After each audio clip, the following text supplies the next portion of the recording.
Thank you very much. So in the talk today, I will give you an overview of some recent results we obtained in collaboration with Christian Schilling, who is the group lead at LMU, and then Federico Castillo, Jean-Philippe Labbé, and Thomas Maciacek, who supported us a lot on the mathematical side. And the general topic will be an ensemble RDMFT for excited states. So we will explain basically how the foundations of that methods work. And then we will also discuss variants of the corresponding one-body N-representability problem. So to start with, let me briefly recap why we would like to look at functional theories in the first place. So a very common problem we have is that we would like to understand the ground state properties of a system of many interacting particles. And in principle, we could do that by simply solving the stationary Schrödinger equation for a Hamiltonian, which consists for me always of two parts. So I have a one-particle term small h and then an interaction W. And then the ground state energy E1 can be calculated from just minimizing the expectation value of that Hamiltonian over all states in my n-particle Hilbert space. However, the problem, as we all know, is that this Hilbert space scales exponentially with the system size, so you can really perform that minimization only for very small system sizes. So an important question you can ask, and that was already asked in the 1950s by Charles Cowson, but also John Coleman, for instance, do we really need the entire wave function to fully characterize our system at hand? And the answer to that question is fortunately no, because we have only two-body interactions. We can actually work with smaller quantities, like for instance, the two-particle reduced density matrix, as we saw in the talk yesterday. But we can also go one step further and exploit that our systems have some additional properties, which then leads to functional theories as density functional theory, where we keep the kinetic energy in the interaction fixed, or reduced density matrix functional theory. So in RDMFT, just as a brief reminder, we work with Hamiltonians which have a fixed interaction W. So in quantum chemistry, this would be usually Coulomb interaction, but it could be also a Hubbard onside interaction in condensed matter systems, for instance. Now, the effect of fixing this interaction is that you parameterize your set of n-particle Hamiltonians by the one-particle Hamiltonian small h, which comprises both the kinetic energy and the local external potential. And now the dual variable to the one-particle Hamiltonian is the one-particle reduced density matrix small gamma. So what this means is that the one RDM is sufficient to calculate the expectation value of any one-particle Hamiltonian. And the one RDM will then be the natural variable of our functional, as we also saw in the previous talk. And just as a reminder, it's defined in the following way. So we have an n-particle state capital gamma. This can be either a pure state or an ensemble state. Then we trace out all particles except one. We normalize it to the total particle number n. This implies that the eigenvalues of the one RDM, the so-called natural occupation numbers lambda alpha, they sum up to n, and alpha are just the corresponding natural orbitals. And these natural occupation numbers will appear throughout the talk, so it's good to keep in mind what they are. And now if we take these two building blocks, so the fixed interaction and the choice of the natural variable, which follows just from the duality with here, then we arrive at the reduced density matrix functional theory, and one can show that the ground state energy E1 can be written as a minimization of an energy functional over the set of admissible 1-RDMs. So that's exactly what we saw in the previous talk. And now this universal functional F is universal in the sense that it only contains information about the interaction, but it has no reference to the one-particle Hamiltonian. And also, you can, of course, write now the definition of this universal functional as an quantum optimal transport problem. Now, to just give you an idea how RDMFT fits into, between different methods in the literature, so you can really think of RDMFT as a method between wave function-based methods on one side and density functional theory on the other side. So in RDMFT, we know exactly the kinetic energy as a function of the one RDM, so there's less to be approximated in the functional, but at the same time, RDMFT should be also less costly than wave function-based methods, but still more accurate than DFT. So that's the hope. So what we want is that we would like to abandon the complexity of the n-particle wave function. Of course, that comes with the cost that we have to approximate the functional, but also RDMFT explicitly allows for fractional occupation numbers, and therefore it is particularly well suited to describe strongly correlated systems, so systems where we have strong static correlation. And there are two important questions which I basically ignored so far. Then the first question is, how do we deal with symmetries in functional theories, in particular in RDMFT? That's important because most Hamiltonians in physics and chemistry exhibit additional symmetries, like for instance spin symmetries, which will be the focus of my talk here. And we will see how that reduces the natural variable from the full one-radium to a smaller quantity. And we will also discuss why this is actually necessary. And then we will also, so far everything was just for ground states, so we might also wonder, can we establish an RDMFT which allows us to target excited state energies as well? So basically the talk will split into three parts. In the first part, we will focus on spin symmetries due to the relevance of the electron spin in electronic structure theory, and discuss how the natural variable simplifies. And then building on that, in the second part, we will discuss in general on RDMFT for excited states. So there we will first go back to the level where we don't impose any symmetries, but then based on part one, it will be very clear how to extend that in the case of spin symmetries. And then in the third part, we will briefly discuss in Hartree-Fock theory for excited states, which in particular gives us a first function approximation. So let us start with the spin symmetries. So just as a brief reminder, you've already seen that. So if I work with non-relativistic spin 1/2 fermions, then my one-particle Hilbert space exhibits a tensor product structure. So it's a tensor product of an orbital part and the spin part. And for me now, the orbital part will be also finite dimensional. And then we say that a Hamiltonian has a spin SU2 symmetry if it commutes with all three generators of the unitary group SU2. And this then implies by definition that the Hamiltonian also commutes with the Casimir operator squared, which corresponds to the conservation of the total spin, and with the C operator, which corresponds to conservation of the magnetization. Here it's important to notice that the opposite is not true. So just because total spin and magnetization are conserved, it doesn't mean that your Hamiltonian is SU2 invariant, because you could have some magnetic field in Z direction, which breaks your SU2 symmetry, but then still S and M would be good quantum numbers. So that's just a side remark. And now let us look at the state of the art in RDMFT. So in general, there's a consensus in the community that whenever you have symmetries, you would like to exploit them. So that's, of course, for the two reasons we already discussed, namely that when we have symmetries, it's expected to reduce the computational cost because we can restrict to each irreducible representation separately. It also gives us usually additional information about our system, so additional properties. And in electronic structure theory, if you deal with spin symmetries properly, you're able to avoid so-called spin contamination effects, which basically means that you take linear combinations of states with different total spin S. Now, in RDMFT, at the moment, we can only treat spin-independent Hamiltonians. So in particular, this excludes cases where we have a magnetic field. And even more important, the S-representability conditions for the one-radium are not known. So we do not know which one-radiums are compatible to an n-particle state with fixed particle number n and total spin S. And we also do not have a mathematical formalism to solve that S-representability problem in a convenient way for realistic system sizes. And the reason why this S-representability problem is so complicated compared to the case where we don't impose symmetries is that this is not a spectral problem anymore. So you will really get constraints on both the natural occupation numbers and the natural orbiters. So this already indicates why you would like to not work with the one-radium as your natural variable. But we will come to that. And then in general, there's no comprehensive framework of how to include symmetries in a systematic manner. So in the next few slides, we will briefly discuss how we can treat good spin quantum numbers in RDMFT, and in particular, how our natural variable reduces. So for that, if you remember the two building blocks we had, we need to understand how do the one-particle Hamiltonians look like, which exhibit a SU2 symmetry. Well, you can show that they can only act non-trivially on the orbital part of the one-particle Hilbert space. So they have a block structure shown like the one shown here.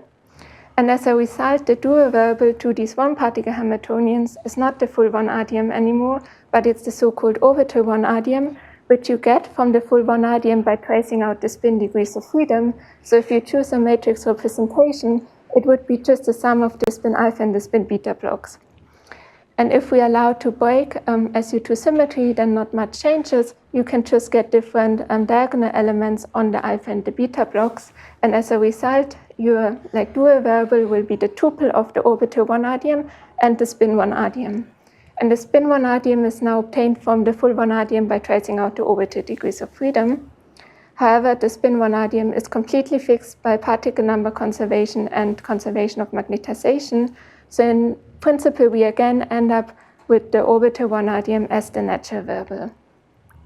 And now to see how this enters our functional theory, I will focus on the SU2 invariant case just for simplicity, so I don't have to treat these additional diagonal elements, but you can write down everything exactly the same way for the right-hand side. So whenever we have a unitary representation of our group SU2, we can split or we can decompose the n-particle Hilbert space into a direct sum of irreducible representations, which are labeled by the total spin S. And then each of these irreps, which is in general not one-dimensional, we can further decompose with allowed values for the magnetization.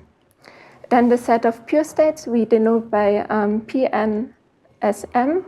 This is the set of states which live in that Hilbert space. And then the set of all density operators with fixed total spin S and magnetization M is just the convex hull of the former one. And then we again employ a constraint search formalism, where you calculate the lowest energy in each symmetry sector just for minimizing the expectation value of your Hamiltonian over all n-particle states with fixed S and M, and you can again rewrite that minimization as a minimization over an energy functional over now the set of orbital 1 RDMs, which are compatible with an n-particle state with fixed spin and magnetization. But now what's important is that this universal functional also is explicitly S and M dependent. So really both the functional and the domain depend on the quantum numbers, and you cannot drop that dependence for either of them. So before we can think about approximating the functional, we might wonder how does the domain look like? And the domain of this function is now described not by the Pauli exclusion principle anymore as in the previous talk, but by so-called spin-adapted Pauli constraints. So lambda denotes the vector of decreasingly ordered eigenvalues of the orbital 1 RDM. And then according to the Pauli exclusion principle, these eigenvalues could be between 0 and 2, because it's a spin sum 1 RDM.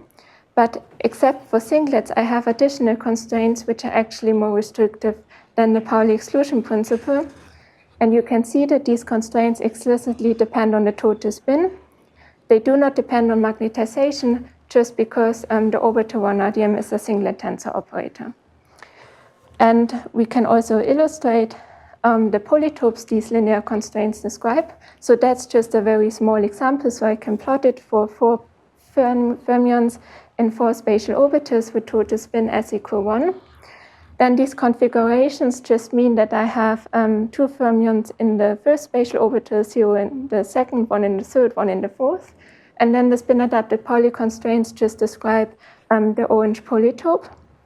And these orange polytope, it's in particular permutahedron, is a proper subset of the Pauli simplex. However, you can also geometrically write this polytope just as the Minkowski sum of 2 Pauli simplices, namely exactly the Pauli simplices which correspond to 3 n alpha electrons and 1 n beta electron. Okay, so now if we would like to move on and then discuss excited state RDMFT, we will basically do exactly the same. So we'll first discuss the excited state RDMFT without symmetries, and then afterwards you can just apply everything to each symmetry sector separately. Yes? So these are also, they are necessary but not sufficient, right? So you said that you need also some condition on the eigenspaces, or? No, okay. I should clarify that. So here I work with the orbital 1 RDM. So these are necessary and sufficient constraints for them to be ensemble and as representable. The orbital 1 RDM is a smaller quantity than the 1 RDM. So for the 1 RDM, you will need constraints on the eigenspaces as well. Yeah. Yeah, sorry, can you just walk us a little bit through the integers here? What are the vectors? What do they? Okay, so yeah, so these are the configurations. So for instance, if you have your highest weight state, for s equal 1, it would be spin up, down, 2 times up. So that would correspond to the configuration 2110, which should be one of them. I did not write down. And then you can show that this highest weight state uniquely maps to the highest weight, which would be one of these vertices. And then the polytope is the permutahedron of your highest weight. Okay.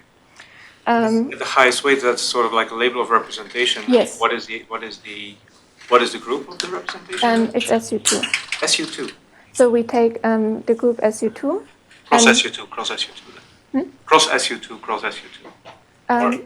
No, it's okay. In principle, what we do is you have the group U2D, 2D because we have spin 1/2, and then you have a subgroup is UD times U2, and then this just labels the representations of this, like the SUD. Yeah. Yeah. Okay. So if you look at the orbital 1 RDM, you would look at the expression. You would see that's the expectation values of the generators of UD. Yeah. So I have a question about the previous slide, but I don't mind waiting till the end if you prefer. No, I'm very happy. So I want to make a system where I've got a triplet oxygen molecule on Earth, Okay. and a triplet oxygen molecule on Mars, and overall I can make a spin singlet or a triplet or a quintet, and they'll be degenerate. Yeah. So I don't really understand what you mean by functional depends on S. I don't understand how it works, because the functional can only work if it depends on local quantities rather than the global, which is rather meaningless for a system with more than a few electrons. You know, more plausibly a biradical where the two radical centers are only weakly coupled. Yeah. So what do you mean by FS? Yeah. So what I mean here is, if you would write down the definition of the functional, like in the previous talk via the constraint search, you get F for minimizing over all density operators in that set, which map to a given gamma L. But now this is some constraint minimization, which is explicitly depending on S and M. And by that, the dependence of S and M will enter. So it's, yeah.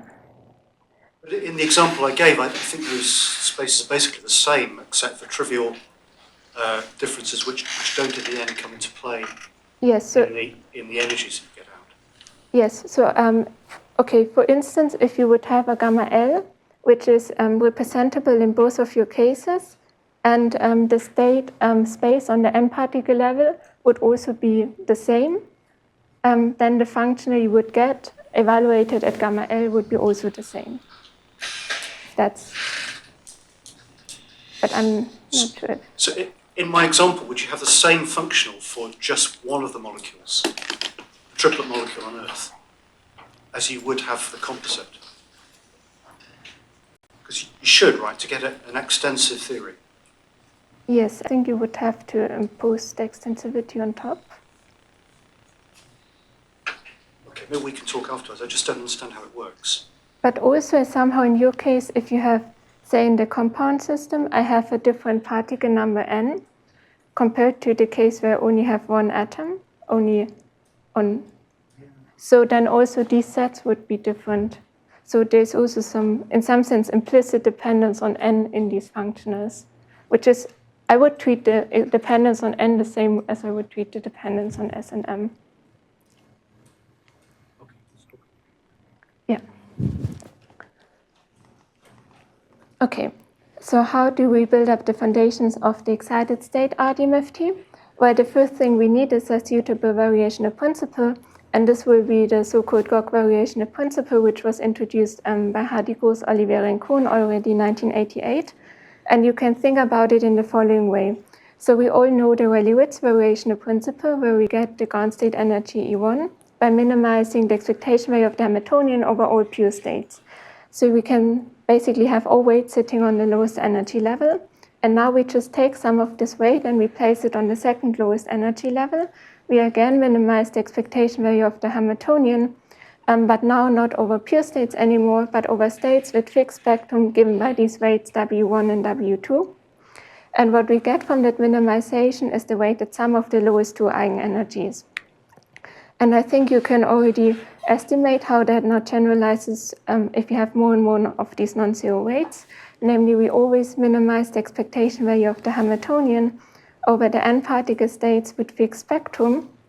And what we get from that is the weighted sum of the lowest eigenenergies, which we then denote by EW. And now we can just play the same game. We just take this energy W, and you can show that you can rewrite it as a minimization of an energy functional over the set of admissible 1 RDMs, which are basically compatible to an n-particle state with fixed spectrum. So what we end up with is a universal functional F, which also now explicitly depends on the weight vector W, in the same way as the previous functional depended on S and M. It lives on some domain and it maps to the real numbers. So we are interested in this characterizing the domain of this universal functional. But describing this blue set is actually very complicated, and you can easily see why it's complicated due to two reasons. So first of all, it's not convex. It's not convex because if you superpose on the n-particle level two states with the same spectrum, then in general you get a state with a different spectrum. And second, we also contain the case of pure states as a special case. So if you would choose the weight vector to be 1, 0, 0, then this would be the set of 1 RDMs, which are pure state N-representable, which is described by Klatschko's generalized Pauli constraints, which are only known for very small system sizes. So solving this N-representability problem for generic but fixed spectrum W is even more complicated. So that's not the way to go. But what you can do instead is you can apply an exact convex relaxation. And here the word exact just means that you don't change the outcome of your energy minimization. And this convex relaxation in some sense consists of two parts. So on the level of the domain of the function, we replace the Hilbert blue set by its convex hull. And this then amounts to replacing on the level of the functional the possibly non-convex blue functional, which lives on the blue domain, by its lower convex envelope. And this then actually allows you to turn the RDMFT into a practical method in the sense that we can actually describe the domain of the universal functional. So now finding the description of this convex set is still very technical, so I will not bother you with technical details here, and I would rather like to discuss the most important properties of the solution.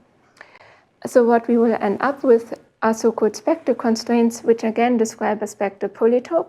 So now remember that I'm on the level of the full 1 RDM. So my occupation numbers can be between 0 and 1.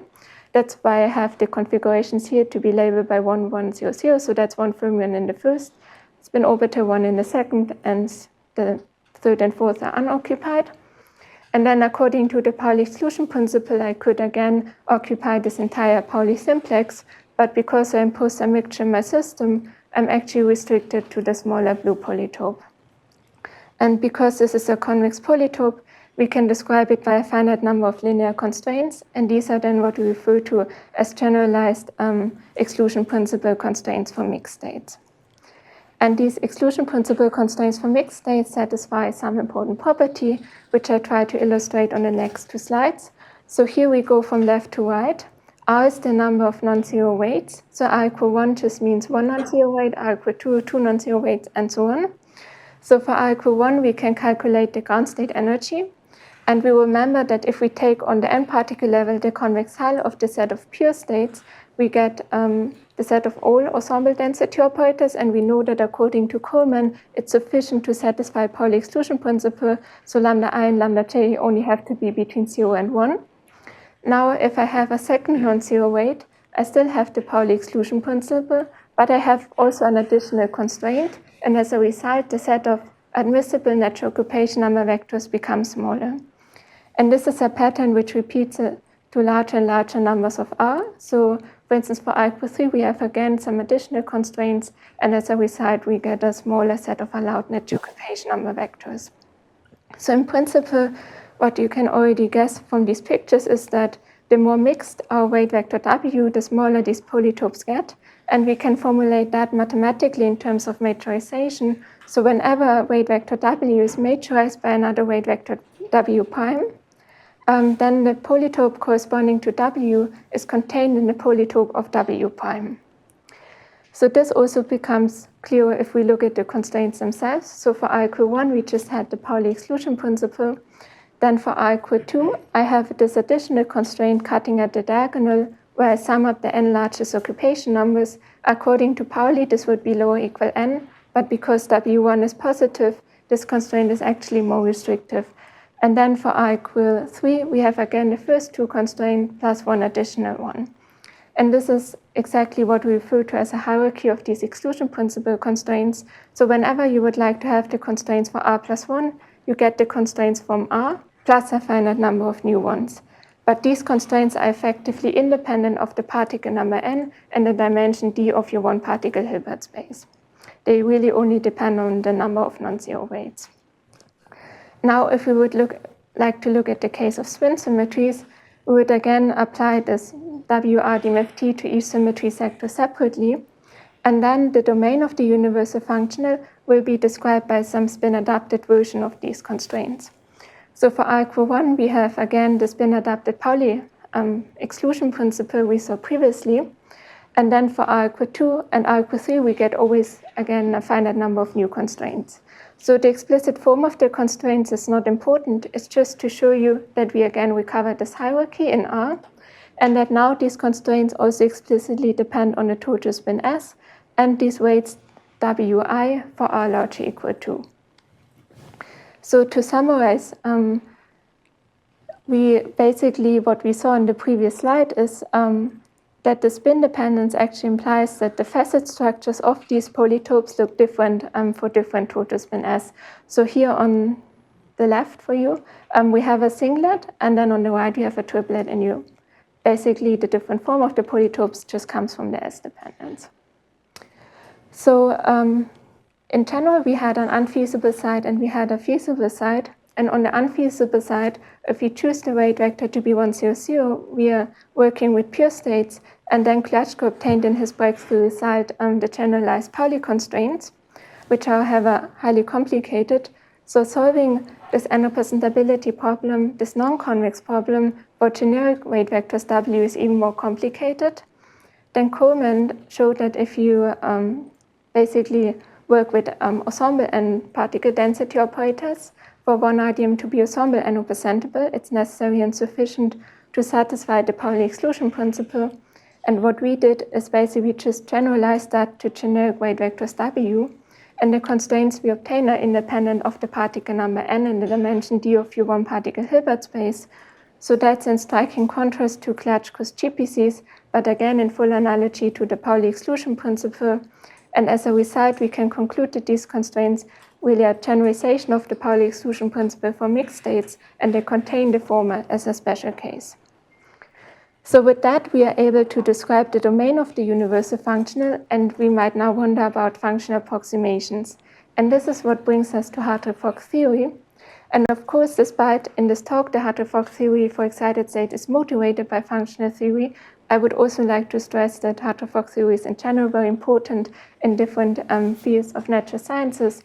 So for instance, in quantum chemistry, you usually run a Hartree-Fock calculation first to get some initial reference energies or reference orbitals for some more accurate wave function-based methods. Also in mathematical physics, Hartree-Fock and Bourgeois-Liebert theory allow you to make rigorous mathematical estimates. And in functional theories, Hartree-Fock theory is important in quantum DFT because it also provides the foundation for quantum DFT. And in RDMFT, it allows us to construct a first functional approximation. So what we will do next to extend Hartree-Fock theory to the setting of W ensembles is that we would just borrow some tools from mathematical physics and apply them and adapt them to our context. And the first concept we need are so-called free states. So free states are particle number conserving quasi-free states. So they also satisfy a generalized Wick theorem. This just means that if you take any product of creation and annihilation operators and you calculate the expectation value with your free state, then this expectation value factorizes in products of which involve only matrix elements of your one RDM with some additional minus signs.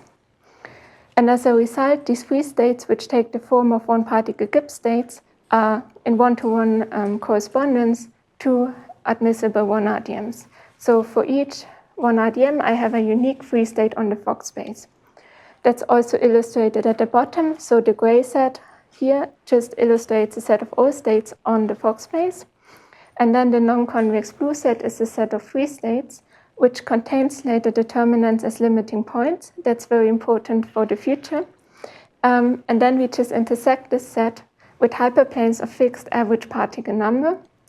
And then for each free state on these hyperplanes, we have a unique ensemble N-representable 1 RDM with the corresponding particle number n. And what we will do next is we will just use these free states to get a different perspective on Hartree-Fock theory. So we all know the definition of the Hartree-Fock energy for minimizing the expectation value of the Hamiltonian over the variational manifold of Slater determinants. And now for positive interactions, you can actually relax that minimization to the Fock space. And instead of minimizing over Slater determinants, we minimize over all free states, and it gives you the same Hartree-Fock energy. You can also do a relaxation on the one particle level, where we basically use the Slater determinants are uniquely related to idempotent 1 RDMs, and we can then relax the minimization from the idempotent 1 RDMs to all ensemble N-representable 1 RDMs. And in the minimization, we now have an expression which involves in particular the Hartree-Fock 2 RDM. And the Hartree-Fock 2 RDM is just the 2 RDM of a free state. So whenever you calculate the 2 RDM of such a free state, it takes this form with the unique 1 RDM corresponding to it in this tensor product here. And the exchange operator is just usually exchange operator acting on tensor product phi psi, which swaps the two. Okay, and this minimization here at the bottom is what we refer to as Lieb's variational principle, which we'll basically discuss in a bit more detail. In particular, because it gives us a first function approximation in RDMFT. So what we just saw is that we can extend the minimization from the vertices of this Pauli hypercube to the entire set without changing the outcome of the energy minimization. And basically an idea of why that is true is shown at the bottom. So suppose you have a concave functional, despite the Hartree-Fock function is actually not concave, and you would now minimize that energy, then you just shift some hyperplane until you touch the graph of the functional. So here 1 would be the minimizer. If I change the Hamiltonian slightly, I'm still stuck at 1, but at some point I will jump to the other side. But what you see is that I will always get 0, 1 as a minimizer and never anything in between. And now to generalize these concepts to the w-ensemble case, we first need an analog of mean field states. And in the ground state case, these were just the Slater determinants, which are uniquely related to idempotent 1 RDMs. And now for the w-ensemble, so for generic weight vectors, we have again the extremal elements of the set of our w-ensemble N-representable 1 RDMs. So that's the set we just described in the previous part. And these extremal elements, these blue points, they're again uniquely related to states on the n-particle Hilbert space, which have a fixed spectrum W. And we explicitly know these states. We can write them down. And then you just define your W Hartree-Fock energy as the energy obtained from minimizing the expectation value of the Hamiltonian over the variational manifold of these W Hartree-Fock states. So there are two important questions you can ask, namely first, how do we now do the relaxation on the Fock space and the one particle level we did previously, and how does a generalization of Lieb's variational principle look like? So to answer these questions, I would first like to start with a list of 3 essential properties every reasonable Hartree-Fock function for excited states should satisfy. So the first property is that the 2 RDM reconstruction should be exact for non-interacting particles, just because I know the W Hartree-Fock states. Then the second property is simply that if I choose my weight vector to be 1, 0, 0, I should recover the ground state Hartree-Fock functional. That's some consistency check. And then the third property is a generalization of Lieb's variational principle. And the key idea to address these 3 points is that basically you move from states to ensembles, because your W ensembles are nothing else than classical mixtures of states. So each 1 RDM gamma, I can basically decompose in infinitely many different ways as ensembles of ensemble N-representable 1 RDMs gamma I with fixed probabilities Wi. And then for each of these gamma I have a unique free state on the Fock space. So each ensemble of 1 RDMs with fixed probabilities corresponds to an ensemble of free states on the Fock space.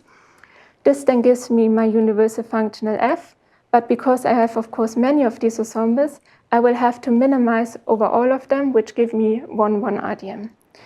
And also in the end, that's an important comment, despite it's technical, we do not allow for all ensembles here.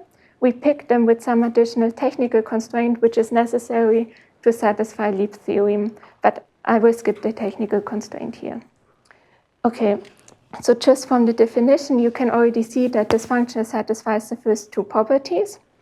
And now to discuss the third one, I would like to show you the theorem in more detail. So this consists of 2 parts. In a full analogy to Lieb's ground state variational principle, the first part is that you can basically relax your minimization from the extremal 1 RDMs to the entire set without changing the outcome of your energy minimization. And the second part is that for each 1 RDM, which is w-ensemble N-representable, you have a state on the n-particle level whose spectrum is majorized by W, which has the same 1 RDM, but whose expectation value with the Hamiltonian has a lower energy than the energy functional evaluated at the 1 RDM. So we can also show these like sequence of inequalities. But then with the functional constructed previously, you can also prove that this theorem holds true for positive interactions, so in particular for the Coulomb interaction, which we care about the most. Okay, so what would I like you to take from that talk? So the first important part is that RDMFT is particularly well suited to describe strongly correlated systems. So that's where we would like to apply it to systems which are too complicated to solve them with wave function-based methods, but still DFT doesn't provide good enough answers due to strong static correlation. Then when we discuss symmetries, and we would like to incorporate them in RDMFT, then the natural variable reduces to a smaller quantity, and we also briefly discuss why this is actually important, because we cannot solve the S-representability constraints for the 1 RDM. Then we discuss the foundations of an RDMFT for excited states, and we in particular focus on the corresponding N-representability problem, also in the case of symmetries. And then in the last part, we also discuss foundations of an Hartree-Fock theory for these W ensembles, which gives us a first functional approximation. Now, as an outlook, of course, you can do the same for classical particles, also for bosons. Not much would change if you calculate these W ensemble and representability constraints. You just have different combinatorics, so you have to redo your calculations. And then in the case of bosons, what you get are so-called exclusion principle constraints for bosonic mixed states. So in principle, the bosons here could occupy all the same mode, so all 3 of them could sit in the same orbital. But if I impose some mixture in my system, I again cut out the vertices of this simplex. And as a result, I'm restricted to the smaller orange polytope. Then we are also interested in applications of these W-ensemble and representability constraints outside of functional theories. And for instance, one thing you can do is that you can use them in order to find the optimal unitary for quantum disentangling algorithms. But that's still something which is work in progress in Munich. And then, of course, a very important open question is the construction of approximate functionals, both in the case with symmetries, but also in the case of WRDMFT, where it's actually even more complicated than in ground state RDMFT, because you have to model both the ground state and the excited states somehow at the same time. So any analytical insights into properties of these functional v-representability, also construction via optimal transport, are very valuable. And with that, I would like to thank again my collaborators, in particular Christian Schilling, and then Jean-Philippe, Federico, and Tomasz, and also all of you for your attention.